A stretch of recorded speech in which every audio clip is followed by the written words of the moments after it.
All right. Appreciate everybody being out here today.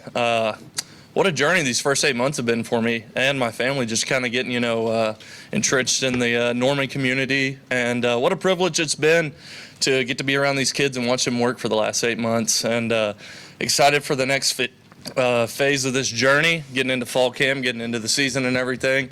But really excited. So with that, we'll take some questions. Okay, if you've got a question, just raise your hand and we'll get through as many as we can. We do need to be done by 10:35. Let's start here in the middle aisle. John Hoover, Sports Illustrated Sooners. Thank you. Ben, when you think about the most popular guy on campus, right, the backup quarterback situation, I know everybody wants to talk about John, but I want to start with the backups. Okay. What's your plan for evaluating those guys? Because I'm talking about third string guys, Jet and your other newcomer, Witt. What's your plan for evaluating those guys, getting them enough snaps to step in? Yeah, well, with young guys, the biggest thing that you can always do, one, is they have to be able to go out there and operate, right? So you're constantly in the meeting room, in the film room with them, and holding them accountable whenever they make a mistake out there, letting them know that this can't happen again. But it's ultimately giving them the reps to go out there and watch them operate and giving them the confidence to go out there and operate. And once they do something good, it's one of those deals where they really like that feeling. And so they're like, okay, what was my process to do that? And then they'll just keep on repeating that. And ultimately, as a coach, you get to where, like, okay, I really trust this guy. He can go out there, he can get the job done, and do what we need him to do. It's a little bit more teaching, right, for young guys. Absolutely. Yeah, it's all about teaching and just getting more and more experience as you can. Okay, appreciate it. Yeah. Okay, next to John, Bob Brisbill, Sooner Scoop. Yeah, Ben, multiple times you've mentioned getting the confidence back up for some of the guys who've been here. What has that process entailed, and how much does it help to have someone like Deion Burks there? Yeah. Well, for a quarterback, confidence, one comes from the guys around you, right? And now that we're in this point post-spring, post-summer, where we're going into fall camp and everybody has a really good grip of the offense, the system and everything, that's where confidence really starts building in those quarterbacks, because hey, that he can check a play at the line, and you don't have to worry about anybody, busting or, just doing the wrong thing. Whenever everybody's on the same page and then the quarterback executes like he should, then that's whenever the trust and the confidence really starts to build. But in the film room, it's constantly highlighting really, really good things that those quarterbacks do, right? Hey, drop balls and stuff happen, a whole bunch of different stuff happens, but it's constantly reinforcing, hey, you did a great job right here, great ball, our guy's going to pull it in. Let's stay on this side. Tom Green, Sooners Illustrated. Ben, last year, I know you weren't here obviously, but just the struggles of the offensive line, some injuries, and going through 8 different lineups through the first 9 games. When you have a game like Michigan in week 2, like how important is it to just kind of get that core 5 kind of settled as early as you can? I mean, it's definitely important. You want those guys just as much as the quarterback's confidence. You want the O-line flying around out there, being on the same page with everything. But I think that comes with the work that they've put in the last 8 months. Everything from spring ball to summer, the extra time on their own, meeting, the ego, the positive ego that they've built from their work in the weight room this summer. We had a meeting yesterday, team meeting yesterday, just highlighting all the great things that a lot of position groups have done this summer. And I don't think it was to anybody's surprise that the offensive line did unbelievable this summer, and that should breed a lot of confidence into them going into that week 1, week 2 matchups.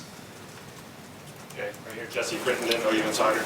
Hey, Ben, I wanted to ask you about the running back room. We've talked a lot about Jaden Knott in particular, but what do you like about the other guys in that room, and just what are you kind of looking for them as we get through fall camp? Yeah, I think we have a lot of awesome players in there. I think we have a really deep running back room. The biggest word that I like to use with those guys is they're all dependable. They're sharp, they're smart, they know exactly what to do, and that's a testament to how Coach Murray coaches them and holds them accountable too. And so, with Javante and Torrey and X and Taylor, all of those guys post Jaden, without Jaden, those guys are sharp, and they've been here for the whole 8 months that I've been here. So they're dialed on everything, and so that's the biggest thing I can say about them. Man, those guys are dependable. Okay, far left, Myron Patton, OKC Sports Radio. You got a lot of receivers. You had a good look at them in the spring. How far along do you think that you know or you feel like you got some guys there that you are looking to at the beginning of camp and, of course, taking into the opening of the season in terms that can play for you? That can play for us. We have a lot of those guys, right? That can help us. That's the beauty about fall camp, and even the summer. That's the beauty about fall camp is that the competition is going to be strong every single day.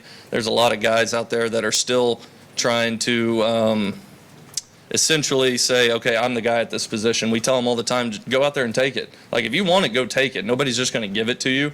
But I feel really good about the crop that we have in there. Those guys in there, they're awesome. And they put the work in to get better. And that's what I'm excited about this fall camp is the competition, because that's only going to make things even better. We're going to go to the right side. First row, Ryan Aber, the Oklahoman. Yeah, Ben, I also want to ask you about the tight ends. Just that group specifically, how have you seen it progress since you've been here? And specifically, a couple of returners. One, how's Caden Helms come along since we've seen him be hurt a lot? Yeah. And then Jaron Kanak, how has he continued to settle in on that side of the ball? That group's had a lot of development. I mean, a lot of it. And Coach Finley's done a great job with those guys. One, getting them on the same page, and honestly taking them to a place where I don't even think they thought that they could go. Especially whenever you think about the beginning of spring. I mean, there's some stuff that was like, okay, all right, that's going to be a challenge. And then by the end of spring, it was like, okay, these guys got it. It's awesome. And then in summer, the best thing about that room is that they're really, really smart. They're really intelligent. Okay, and so they don't forget anything you tell them. They remember how they messed up on something. They don't make the same mistake twice. I'm really excited about that group, especially going into fall camp, because that's one group where it's like, okay, hey, somebody go take it. Okay, or all I love them all as players, but somebody go take it. And there's gonna be a lot of competition between different team aspects, 7-on-7, pod work, that we're evaluating everything. So I'm really excited about them. And then Caden Helms, I wasn't here for all those injuries and everything, but you hear about it and everything. You kind of see kind of the toll it can have on the kid. I think he's been having a lot of fun just being able to play football and not have to worry about anything, right? He's healthy. He's looked great. And he's one of those kids that I say is really sharp, man. And so I'm excited to watch him go out there, compete, make plays all over the field, because he can do a little bit of everything out there. And I love that in the tight end position, a guy who can do a little bit of everything. And he's definitely one of them. So, I mean, he's been having a lot of fun with it, and I'm excited for him. Next to Ryan, we'll go to Mason Young, Tulsa World. Yeah, Ben, wanted to ask you about John Mateer. Just what do you feel like was maybe his biggest point of growth this summer, things that you wanted him to work on, and what are you kind of looking for his second fall camp as the starter in your offense? The biggest point of growth, I think, for John this summer, again, he was fortunate enough to be with me the last 2 years. And so schematically and everything, he's a lot where I want him to be. The things that we get to work with him now is NFL film study, right? Hey, you do this, okay, I really like how this certain guy does this. Okay, let's watch him. Let's study him. And he is a diligent film studier. Okay, but the other thing that he was kind of not necessarily challenged on, but something that, hey, you need to go make this team your own. You're the quarterback of this team. You need to go make this team your own. And just how he's interacted with everyone in the building, from players to coaches, and built the trust of everyone in the building by being accountable, by being relatable, by holding people accountable. When we're out there at summer, if someone does something that's not up to our standard, he lets them know about it. And that was kind of his biggest point of growth, was just really kind of making this team his own. And he's done a great job with it. Staying on that side, Colton Sully, the Oklahoman. Ben, you talked a little bit about the other guys in the running backs room, but what have you maybe learned about Jaden this offseason that you maybe didn't know before he got here? I got to coach a football game against Jaden Ott whenever I was at Washington State, and he had his way with us that day. He was a good player, and so I knew he was a talented kid, right? I mean, the eye test can pass that, but not knowing anything about the kid, he's an older kid. The thing that has impressed me the most about him is how diligent he is to his work and how intentional he is with everybody. He doesn't waste time. He does exactly what he needs to do in order to put himself in the best position possible. And so that's what's been most impressive to me, is his diligence and his intentionality. George, go ahead. Yeah, Ben, you have a really talented freshman offensive lineman in Michael Fasusi. What does he need to show you, in fall camp early in the season, that you can rely on him, you can trust a young guy like that to potentially play or start for you guys? Yeah, Michael's going to have a lot of opportunities to grow this fall camp. And with young guys, that's the biggest thing, because physically he looks great. He's an unbelievable athlete, and he's a great kid. But, whenever you're that young and you step into this college game, just getting those reps and building that mental fortitude, especially at the offensive line position, that's the most important thing. So the biggest thing for him is going to be the reps that he gets this fall camp, and how he maximizes those reps, and how he learns from maybe something that bad that happened on a play, or something that really good that happened on a play. But that's going to be the biggest thing for him, is ultimately building up that mental fortitude, because he's a great kid, he's a great player, and he's really talented. All right, Brian Chapman. Ben, we were talking to John at SC Media Day about balancing the install versus continuing to add new stuff. Yeah. How have you seen yourself continue to grow and evolve as you on the practice field against an SEC defense and working with this personnel? Well, that's one thing, I say it to our offensive staff all the time whenever we're in the meeting rooms. I'm like, guys, I don't know who has it better than us. like these guys are incredible over here. Just what they do schematically, and some of the guys that we get to go against, I see it as a real competitive advantage for us on offense, that we get to go against these guys every single day. But as far as schematics and coaching, I'm a believer that if you're not constantly evolving, you're falling behind. Okay, because those guys at other schools, right? They get paid a lot of money to coach too, and if you just keep on doing the same thing over and over and over and over again, they're going to stop you eventually, right? So you have to constantly keep evolving, and that comes with film study. That comes with a lot of professional development. That comes from listening to the coaches in your staff meeting room with you, because those guys have coached a lot of ball too. They've had a lot of success everywhere too. So, it's one of those things where you're constantly looking at yourself, what you've done in the past, and how you can get better. But if you're not evolving, you're falling behind in college football. So we don't ever want to do that. We're going to come back to the left side. Far back, Brandon Drum, Williams Sawyer. Ben, just on that note, just what has been the biggest adjustment for you coming from Washington State, going through the spring at Oklahoma? You went up against, obviously, talked about the defense that you went up against every day, but what has been that biggest adjustment for you between Washington State and then just what you had to deal with day to day here, or maybe some of the biggest surprises on a day-to-day basis for you in a Power 5 conference? Yeah, well, I think you said it, just kind of biggest surprises on a day-to-day basis. Whenever you go somewhere new, everyone has a different way of doing things, a different way of running a practice or scheduling meetings or all the other things that kind of go with it. That's probably been the biggest adjustment for me, because again, I'm still in year one here. Like, this is going to be my first fall camp, so going through these elite meetings and going through these staff meetings about practice and everything, for me, that's the most important thing, because once I get that information, bam, and I can get on the same page, okay, now I can get everybody else on the same page. This is how we're going to attack this moving forward. That's probably been the biggest adjustment for me. Yeah, that's been it. It's just kind of being in a new place. I was somewhere for 2 years and knew exactly what we were doing at all times, but coming here and just getting on the same page and every new phase of the season, been the biggest one. Third row, Curtis Fitzpatrick, Sports Animal. Hey, Ben, what was your impression of the offensive line, having looked at them before you got to coach them in the spring, and then have you seen them evolve a little bit? Yeah. I know you still got the fall camp, but what's been your impression of that group? Whenever I got here, it was really, really hard to just sit there and kind of get an opinion of them, because there were so many different, offensive lines that they had to play with last year. So you had to pretty much take it on an individual basis, watch kids individually on the film, and not necessarily see what the whole collective was doing.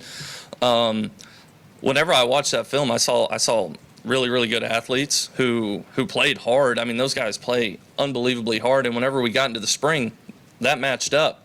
And the awesome thing about the spring was we stayed pretty dang healthy through the entirety of it. And so then you really got to kind of see a a mold of what it could be going into fall start forming, and that was exciting. And then watching those guys not just build on it, but take it to a whole nother level this summer with their separate film studies. The offensive line watched more film together this summer than probably any position group in the building. I don't know that for a fact, but I feel really confident in saying that. They were up there constantly. And just seeing that and watching them, because that's the biggest thing about that position group is getting on the same page and watching them dive head first into getting on the same page. It made me excited as a coordinator. It made me want to work harder for those guys. Like, okay, these guys are putting in the work. All right, I just want to work harder now for them because they deserve it. And so I'm excited going into fall camp about that group. I think Coach Biedenbow is the absolute best, and I think he's done a great job of getting their mindset where it needs to be heading into fall camp. We've got time for two more. Right side, third row, fifth front, AP. Yeah, so how do you feel Jaron's picking things up at tight end, and what do you see as his potential there? Yeah. Jaron has probably honestly exceeded a lot of like my early initial expectations of him at tight end. I talk about the O-line watching film. That dude doesn't leave the building. It can get kind of annoying sometimes, but no, he's been awesome. You know, he's put in the work to go out there and definitely earn himself a spot playing on Saturdays. He's put in that work, and I'm excited to watch him go through fall camp and continue building on it because he's an unbelievable athlete. Like, I mean, you can watch his high school tape and some of the stuff he did on defense the last couple of years. He's an unbelievable athlete who loves football, who just has a knack for the game of football. He's a football guy, but he just needs to go out there every day, be consistent. He knows the things that he needs to work on. We've definitely talked about that in depth and in detail, and so he understands that. And a lot like Jaden, he's a very diligent kid. Like, you tell him to work on something, he's going to work on it, and he's from what I have learned the last 8 months, he's going to get it done. And so I'm excited about Jaron. He's awesome. Okay, last one, standing on the far right in the back, Parker Thune, OU insider. Coach, want to ask you about a couple freshman receivers that got thrown into the fire last season, Ivan Carrion and Zion Kearney, two guys. You weren't around for the regular season. You were around for the bowl game against Navy, where they both played pretty good ball. So how have you seen those guys kind of take that performance in the Navy game and use that as a launch pad throughout the offseason? Yeah, that's a great question. Ivan, my favorite thing about Ivan is how much I've seen his body change over the last 8 months. You know, he's really invested himself in the weight room and the nutrition room, and it shows in his numbers too. I'm not just talking his physical, like his body weight and stuff like that. It shows in his numbers in the weight room, out on the field. He's put in the work to change his body to go out there and be able to be a guy for us. And then Kearney, I really like Zion Kearney. I really do. The biggest thing with Zion is we just have to keep on building that consistency, and confidence is the biggest thing for him, because he is he's 6'2", 215 pounds. He runs well. He has big, strong hands. Like, I mean, he's got it, and it's just bringing that out of him every single day. But I've been really pleased with those two guys, the work that they've put in. They've kind of done it in a quiet manner, just put their head down and gotten after it. But I'm excited about those two guys. I'm excited to see them over these next couple of weeks.